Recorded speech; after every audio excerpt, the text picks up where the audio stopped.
आइए बात करते हैं कि दुर्गा सप्तशती को पढ़ने से क्या फल प्राप्त होता है और दुर्गा सप्तशती के अध्याय अनुसार हवन किस प्रकार करना चाहिए।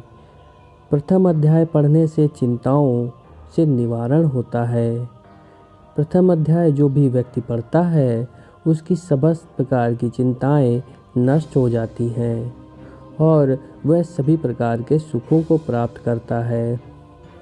प्रथम अध्याय का हवन यदि आप करते हैं तो उसकी जो विधि है उसके अनुसार एक पान को देसी घी में भिगो लीजिए। फिर उसके ऊपर कमलगट्टा, एक सुपारी, 2 लौंग, 2 छोटी इलायची, गूगल, शहद, इन सभी चीज़ों को रख दीजिए और खड़े होकर आहुति दीजिए।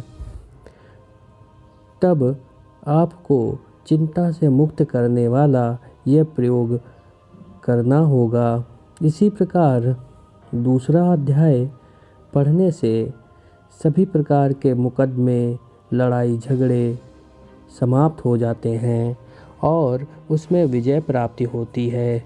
यदि आपका कोई कानूनी मामला चल रहा है तो दुर्गा सप्तशती के द्वितीय अध्याय का पाठ करना चाहिए और उसका हवन किस प्रकार करना है यह भी आपको हम बताते हैं।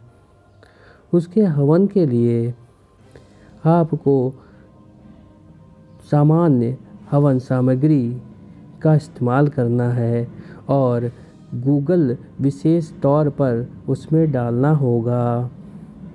इसी प्रकार तीसरे अध्याय का पाठ करने से शत्रु नाश हो जाते हैं और बड़े शत्रुओं से छुटकारा मिल जाता है तथा शत्रुनाश हेतु देवी के तीसरे अध्याय का पाठ करना चाहिए।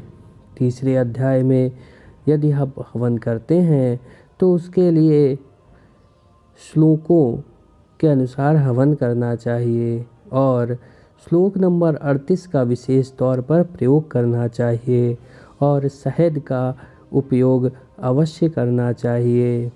इसी प्रकार चौथे अध्याय का पाठ करने से भक्ति और दर्शन प्राप्त होते हैं। देवी की भक्ति प्राप्त करने के लिए आपको चौथे अध्याय का पाठ करना चाहिए। चौथा अध्याय वह अध्याय है जिसको पढ़ने से देवी के दर्शन होते हैं। चौथे अध्याय का आप हवन इस प्रकार कर सकते हैं। प्रथम अध्याय की सामग्री अनुसार ही चौथे अध्याय का हवन होता है। इसमें श्लोक 1 से लेकर 11 तक में मिश्री और खीर विशेष तौर से उपयोग करी जाती है। चतुर्थ अध्याय में मंत्र संख्या 24 से 27 तक 4 मंत्रों की आहुति नहीं करी जाती। ऐसा करने से देह नाश हो जाती है। इस कारण इन 4 मंत्रों के स्थान पर ओम चंडिकाय स्वाहा इस मंत्र का प्रयोग किया जाता है तथा मंत्रों का उपयोग केवल पाठ के समय ही किया जाता है। इसी प्रकार 5वें अध्याय से भक्ति और दर्शन और सतगति प्राप्त होती है।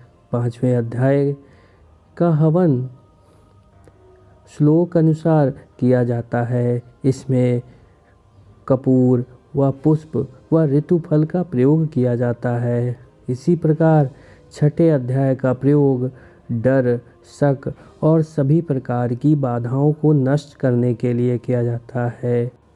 छठे अध्याय का हवन करने के लिए भोजपत्र का उपयोग किया जाता है तथा श्लोक 23 का उच्चारण किया जाता है।